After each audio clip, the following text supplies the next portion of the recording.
Hi, my name is Sasha. Welcome back to my channel, Sash Reads, and this is the KuKi MAYhem TBR.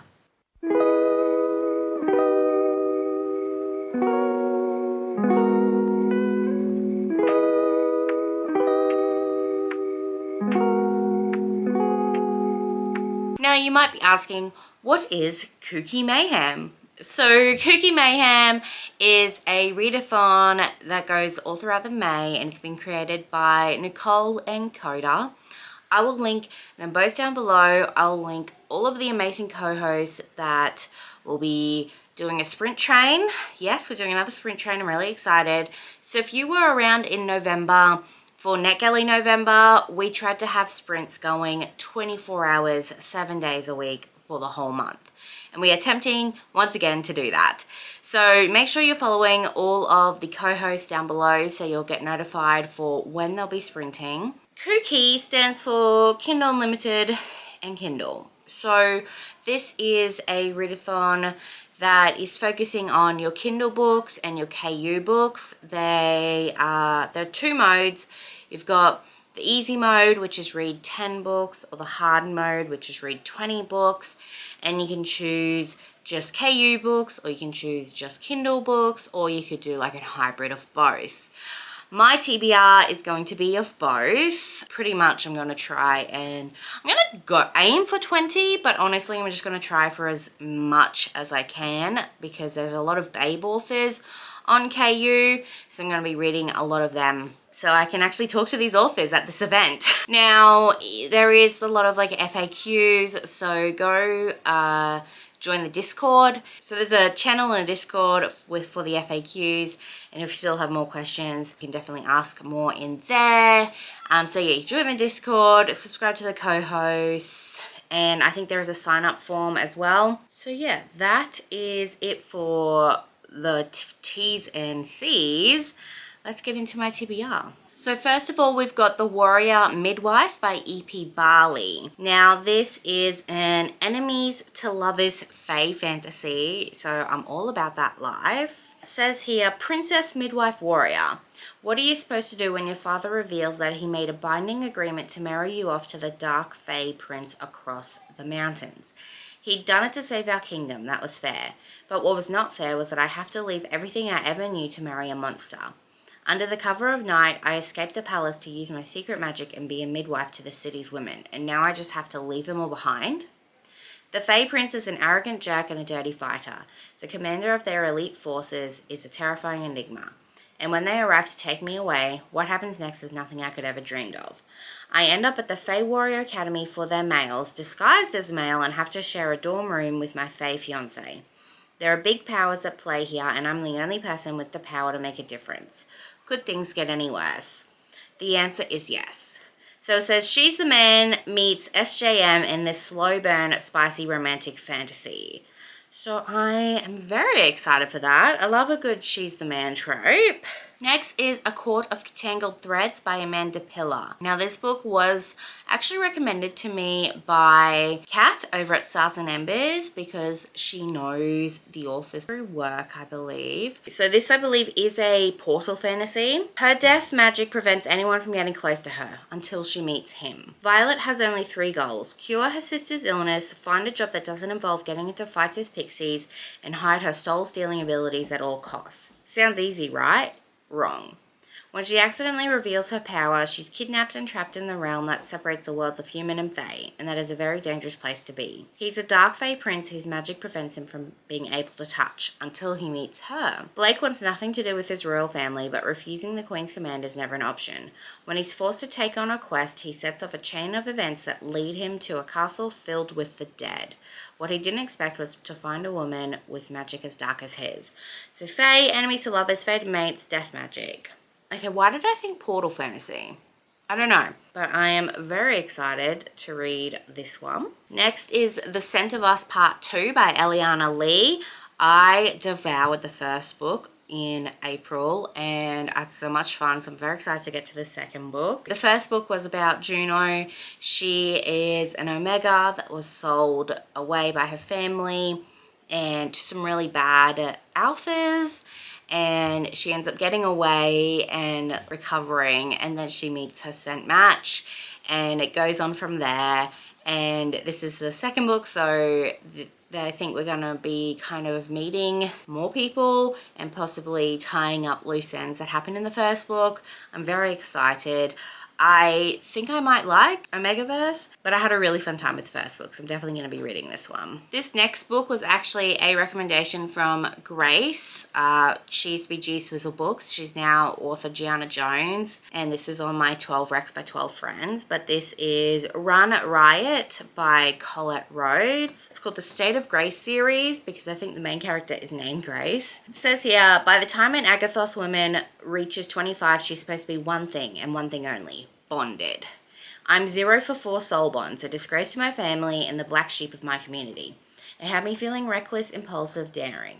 In a moment of weakness, I let the darkness lurking inside of me rule, and it changed everything. I was supposed to embrace the light, but how could I fear the dark when it brought me riot? So Run Riot is the first book in the State of Grace series. It's a slow burn reverse harem, MMFMM. Another babe author as well as a 12 rec is Blood and Steel by Helen Shurer. With her death foretold, Althea Zoltaire only has 3 years to become what she's always dreamed of, being a warrior legend. Women are forbidden to wield blades, so she has trained in secret her entire life. Now racing against the clock, she fights to secure her place in the elite guild charged with the protection of the 5 kingdoms. The sparring and hazing of the new trainees border on deadly, but even more dangerous is her growing attraction to Wilder Hawthorne, her unwilling warrior chaperone. All around them, schemes are afoot and darkness looms. Will Althea pass the perilous initiation test and take her place as a champion of Thesmar, or the invading evil snatch away her dream before it starts? If you like fierce sword-wielding heroines and brooding tortured heroes, you will devour the sexy, addictive fantasy adventure. So that does sound really good, and I'm very excited to start this series. And then last of my 12 Recs by 12 Friends on this list, so I'm going to have 3 books on there, so you might see a video. I'm going to try and vlog all 3, but this is A Soul to Keep by Opal Rain. So this is a monster romance. All Rhea ever wanted was freedom. Known as her harbinger of bad omens and blamed for demons eating her family, Rhea is shunned by her entire village. When the next offering is due and the monstrous Duskwalker is seen heading their way, her village offers her an impossible choice: be thrown into the prison cells or allow herself to be sacrificed to a faceless monster. However, he is not what he seems. His skull face and glow eyes are ethereal, and she finds herself unwittingly enchanted by him. All Orpheus ever wanted was a companion. Each decade, in exchange for a protection ward from the demons that terrorize the world, Orpheus takes a human offering to the Vale, the place he lives and the home of demons. The brief companionship does little to ease his loneliness, and their lives are always unfortunately cut short. He thought it was a hopeless endeavor until he met her. She's not afraid of him, and his insatiable desire deepens within every moment of her presence. I'm so excited for this one. I think I'm gonna love it so much. Next, we've got some hockey romance, which I'm excited for. This one is Sweet as Puck, a Why Choose romance. We've got 2 men who need a second chance. Could she be the sunshine who lights their dark days? I've fallen for my best friend's father. He's a sexy silver fox who needs a second chance of love. Impossible to stay away from, right? And when he praises me in that deep voice, I melt. I want him to be my first. I wasn't expecting Alec. He's the gorgeous, tattooed, grumpy bad boy of the NHL. Tensions are running high with his team. His reputation and career are hanging on by a thread. He needs to focus on hockey. I need to stay away. But with chemistry as electric as ours, it's impossible. So it says, Sweet as Puck is a steamy hockey bi-awakening age gap why choose MMF romance. It features a curvy girl who's never been kissed, a silver fox who falls first, and a disgraced hockey star seeking redemption. The cartoon for this one is so cute, which I have pre-ordered, so I'm very excited to get that in my grubby little hands. We've also got Face Off by Chelsea Curto. Emmy Hartwell has waited for a spot on an NHL roster since she became a professional hockey player, and this season she'll finally get a chance to showcase her talents with the struggling DC Stars. Maverick Miller is the best player in the league, but he's never had a winning record. Team captain and desperate to turn things around, he agrees to play nice with the fiery new left winger even though they're total opposites. After a night where the tension between them reaches a tipping point and they fall in bed together, Emmy and Maverick vow was only one time. Just wants to get it out of their system so they can play better and help their team. It doesn't mean anything. She doesn't date hockey players. He's a notorious playboy who doesn't date, period. So Face Off is a spicy, dislike-to-lover sports romance with professional athletes, friends with benefits, he falls first, and guaranteed happily ever after. Hello, welcome to part 2 of this video. I had to stop filming last one because I had a meeting I had to go to. Look at me, corporate. It was with the one and only Koda, and it was just about this readathon, but it's all good now. I am now also in my car, my new one. I got a new car. I love it so much. It's so roomy and bright. I'm still living not in my own house. And so I'm still looking at rentals, and I've been to 4 inspections today. So hopefully one of them will take pity on me and my family. I thought I'd stop at this secluded park and film the rest of this video. I can't remember. I think the last books I was talking about was Face Off and Sweetest Park. They were the 2 hockey romances on this TBR. Another sports romance. I don't know if you want to call it sports, but it's a Formula 1 romance, and that's Just Drive by Devon Sinclair. This is a Omegaverse as well. This is about a rookie Omega who is the first female Formula 1 driver in the sports history, and she's like a scent match with the rest of the people in that like F1 crew. So I'm keen for that. Like I said, Eliana Lee's The Scent of Us got me into Omegaverse. Another Omegaverse on here is Not Going Anywhere by Alicia Williams. So this is Calling Wood, Part 1. After years of putting it off, I found myself ready for a pack. I'm not much of a social person, books and writing being my whole life, so meeting a pack organically is out of the question. So when my best friend finds an ad for Valentine's Day speed dating event, I take the leap and sign up. I only had hopes for at least a date for the holidays, but I end up leaving with a lot more. Holden, Benji, and Grant are everything I was hoping for in a pack. Things happen fast, but they feel right because we're meant to be. But their older brother, Phoenix, is not very happy about the Omega his brothers bring home. He doesn't want an Omega. Only thing is, they're scent matches. OP is also a famous author, but like using a pen name, so someone knows it's actually her. Phoenix wants to make a deal with Marie Day, who is OP. So, I don't know, just seems like a smutty good time. Let's have a look. I think that's the Omegaverses I've talked about. Let's talk about some of my arcs on my TBR. The Floral Arrangement by Elizabeth Luley. This is Sapphic. It's Enemies to Lovers, Fake Dating, and it's a rom-com. I've read 2 of this author's books before. I absolutely love them. So I'm excited to read more from her. You've got Roz Kennedy and Olivia Mitchell. Roz is a high-powered consultant and has been passed over for a promotion and learns that Red Tractor Farm is on the brink of financial ruin. So Roz leaves her corporate life behind and buys the struggling business. Then you've got Olivia Mitchell, who I guess worked at the farm and is outraged that someone has just bought it out from underneath her. And she finds out it's Roz, the stunning but infuriating woman she met at a lesbian bar 6 months ago. So when a potential investor mistakes the two as girlfriends, they play along and then sparks fly, and I'm so excited. Another arc I've got is My Soul for a Donut by Layla Pine. This is a monster/demon romance, and I don't know, it's got donut in the title. I couldn't say no. He owns her soul, but she's stealing his heart. So you've got Satan Jr., who is the reluctant crown prince of hell, has a lot on his shoulders. In the face of a soul famine, his father has tasked him with finding a way to lure more souls to hell. With the help of his hellhounds, he invents a devious new way of tricking humans into selling their soul for whatever frivolous thing their heart desires, under the assumption that they can earn it back in 4 payments. But before he can present his groundbreaking idea to Daddy, he really should test it out on an unwitting human, and he's got his eye on one in particular. Come in Gemma Bliss, who is a volunteer art therapist and cosplay crocheter to the local ferret population. She enjoys the simple things in life. She's a ride or die bestie, has a bookshelf of monster romances, and indulges in a gluten-free donut after a hard day work running her market stall. So when a giant, smirking, annoyingly sexy man purchases every last donut on a particularly stressful Saturday and won't even share a single one with her, Gemma goes home alone to drown her sorrows. One too many wines, some very odd text messages, and suddenly Gemma finds her soul is the property of the son of Satan, and she's caught up in a battle to win it back from him. So that sounds really fun. I'm very excited to read that. Let's go into some of my dark romances I've got in this TBR. Also, I just want to say, Amazon, what the heck? I went to do this TBR video and KU had just gone. All my KU books had been taken off my Kindle. I was like, what the heck? I missed my payment.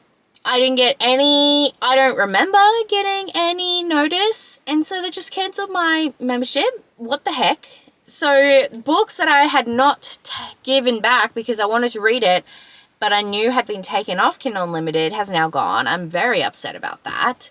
So I can't actually remember what was on the TBR. And I'm just winging it now. So yeah, you're welcome with that. But this is Sicko by A.M.O. Jones. This doesn't really give me much. It says, he swore to protect me, he failed, they all failed. I'm an open box of passe photographs snapped in chaste daylight but filtered in sepia. I'm the past that he tried to forget, and he was the future I needed. When he left 4 years ago, I screamed for him every night, but then it all stopped. My screams were suddenly muffled by cruelty and further coaxed by pain. But he's come back. He's no longer the cute foster brother I had a furtive crush on, or the bad boy, rich brat that I hated to love. He's the ruthless vice president of Wolfpack MC, and he doesn't answer to Royce Kane anymore. He answers to Sicko. Foster brother? I've heard that if you liked Haunting Adeline, you'll like this one. And it wraps it up better than Hunting Adeline does. Let's go back to dark romances. I also have another babe author, Lee Rivers, who's written Little Stranger, which is the first book in the Web of Silence duet. Oh, this is another foster sibling. What? I see a theme. Owning her is all he ever wanted. She betrayed him, and now he wants revenge against the foster sister who became his forbidden obsession the second he laid eyes on her. After she sends him to prison for years, he's free and ready to haunt her. Everything about Olivia belongs to Malachi Vise. Her mind, her body, her soul, her fear, her pain. On Halloween night, he can no longer lurk in the shadows. All he has left to own is her heart, even if he needs to take it. Ah! Sorry, don't know why I'm getting very excited over that. How many books is that? 1, 2, 3, 13. I've got Inked on here by Rachel Renner. One of my IRL friends keeps telling me to pick this book up. So, let's have a look at what it's about. You got Zane, who is your smoking hot boss, tells you to never touch the cache of deluxe tattoo ink locked away in his office. You listen to him.